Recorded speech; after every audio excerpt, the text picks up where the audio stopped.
Hai manusia malam, selamat datang di Malam-Malam Stories, channel yang menyajikan cerita-cerita horor yang beredar di internet dalam bentuk mini drama. Dalam episode kali ini, Malam-Malam Stories akan membacakan sebuah cerita berjudul Please Help, My Twin Tuition Keeps Picking Up White Noise, yang ditulis oleh user Lightning Nations dari forum Reddit. Dan cerita ini akan dibacakan oleh Mama N. Oke, sekarang pasang headsetmu, pejamkan mata, dan biarkan imajinasimu bermain dalam cerita yang satu ini. Malam-Malam Stories.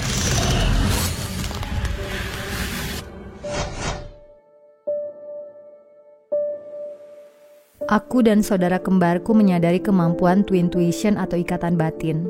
Orang tua kami bilang kalau komunikasi tanpa kata dan suara ini hanya gurauan semata. Tapi kami sungguh memahami satu sama lain. Jujur, ikatan batin atau twin tuition ini sangat berguna. Seperti waktu sedang ujian, Alex akan berpura-pura meregangkan lehernya dan melirik ke arahku. Dan raut wajahnya seakan berkata, "Apa jawaban nomor 4?" Lalu aku akan mengangkat alis seolah bilang, "B, tapi aku tidak yakin 100%. Ada juga waktu saat kami bermain bersama teman ke area bowling.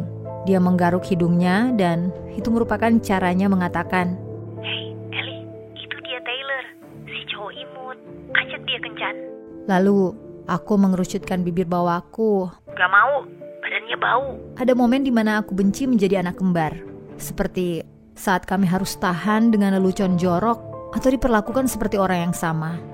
Maksudku, kami memang terlihat identik, tapi kami juga punya perbedaan. Contohnya, seni dan kerajinan adalah kesukaanku, sedangkan dia menyukai olahraga. Namun sebetulnya, aku senang dia adalah kembaranku. Apalagi perihal twin tuition yang kami miliki. Tapi hari ini, ikatan tersebut seolah lenyap. Semua berawal dari firasat buruk, seperti ada sesuatu yang buruk akan terjadi. Seperti waktu itu, tiba-tiba saja, entah mengapa, Alex berlari ke ruang tunggu dan memberitahu orang tua kami, "Ellie sedang terluka."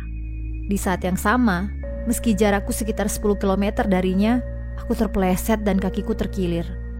Lalu, ada juga waktu di mana aku mendengar suara dari dalam kepalaku mengatakan kalau Alex membutuhkanku dan aku menelponnya tepat sebelum mantannya mencampakannya. Tapi firasat terakhir ini lebih buruk daripada yang lain. Awalnya tenggorokanku terasa pahit. Lalu terlintas bayangan tangan yang melingkari leher Alex berputar-putar di pikiranku. Aku melihat wajahnya memerah seperti kepiting rebus, seolah bola matanya mau keluar. Aku bahkan hampir bisa mendengar jeritannya yang seperti tersedak itu. Saat itu, dia tidak menjawab teleponnya dan aku merasa sangat frustasi memikirkannya.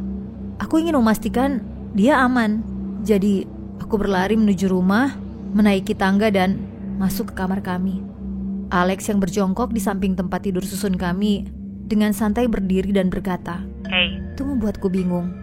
Aku memeluknya dan berkata, Tolong bilang kalau kamu baik-baik aja."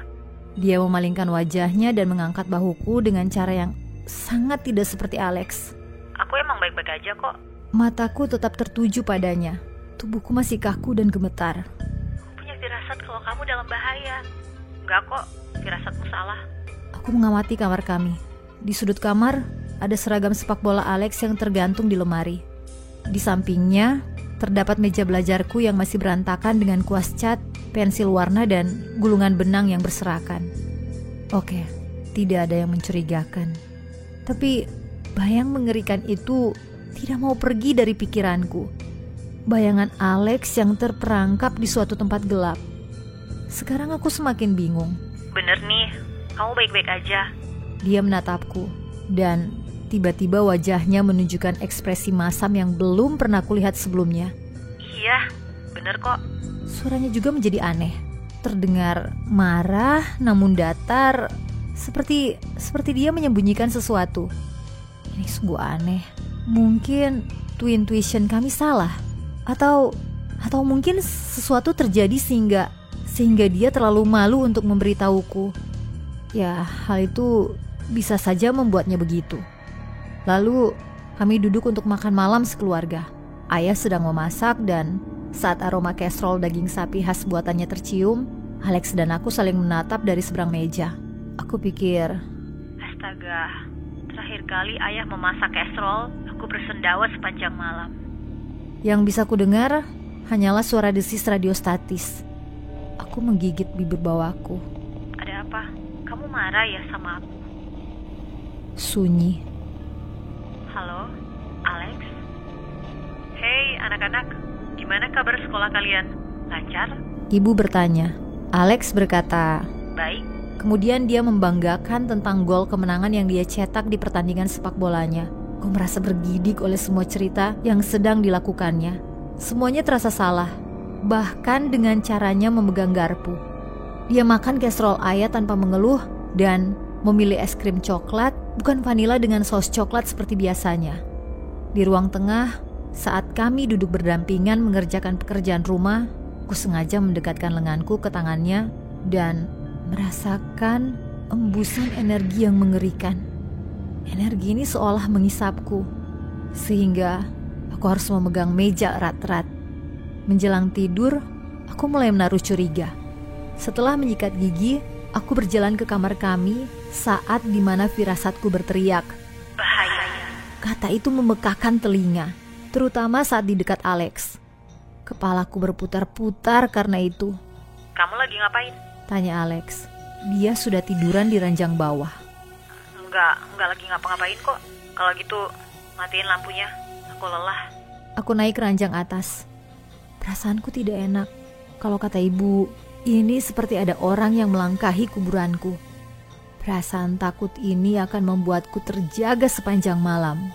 Jadi, aku memejamkan mata, memijat kedua pelipisku, dan konsentrasi mengirimkan pikiran positif kepada Alex. Tapi alam bawah sadarku membawaku berkeliling kamar, menuju tempat tidur, dan mengarah ke ruang gelap di bawah ranjang Alex. Pemandangan horor. Kulihat penderitaan, kesakitan, dan kematian. Seolah ada tangan tak terlihat mencengkram tenggorokanku dan membuatku berhenti bernafas. Tangan itu mencekiku hingga mati.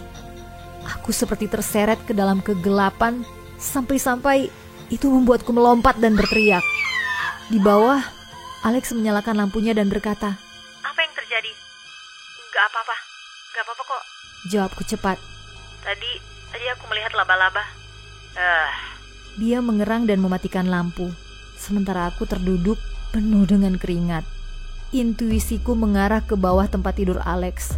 Tapi memangnya apa yang ada di bawah sana? Aku menunggu 20 menit lalu mengintip Alex. Dia tertidur pulas. Dengan perlahan, aku turun dari tangga sampai kakiku menyentuh karpet. Lalu aku membungkuk dan bersiap untuk melingkarkan jari-jariku di sekitar tepi selimutnya. Tiba-tiba, saat aku merasa ingin pingsan dan menarik nafas dalam-dalam, sekarang badanku lumpuh total. Saat itu, tangan Alex yang menjepit tanganku begitu cepat membuatku tersentak. Kamu ngapain sih? Dia berkata dengan serius. Energi yang mengalir ke lengan bawahku seperti sengatan listrik atau jantung yang berdegup cepat itu membuatku tersadar. Ini juga yang memberi sinyal kalau bahaya sangat dekat. Aku meletakkan tangan di perutku dan memalsukan erangan yang menyakitkan. Perutku sakit karena casserole ayah tahu. Itu sepertinya menenangkannya, meskipun dia terkesan tidak percaya padaku.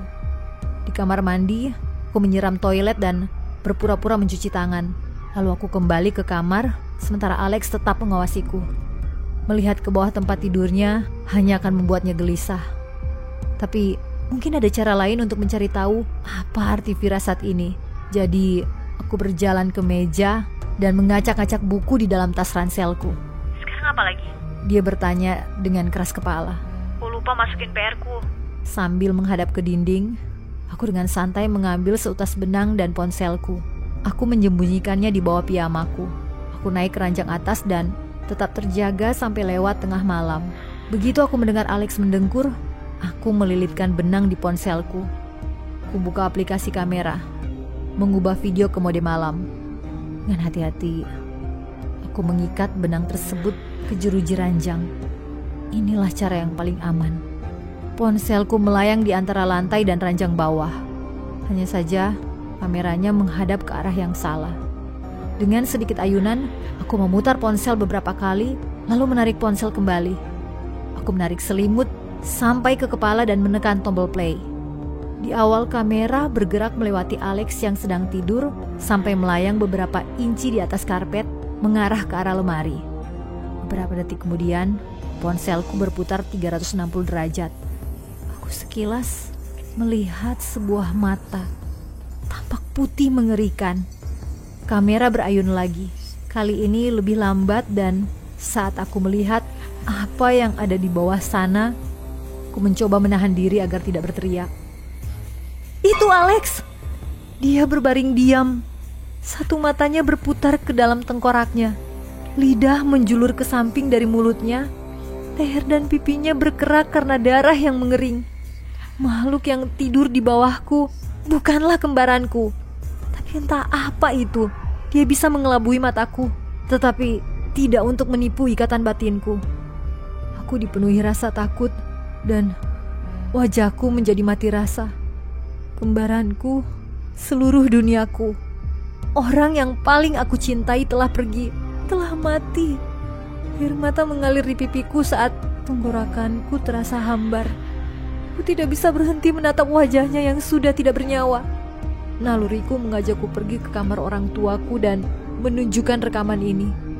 Jika Alex mencoba menghentikanku, aku akan bilang kalau aku ingin muntah lagi.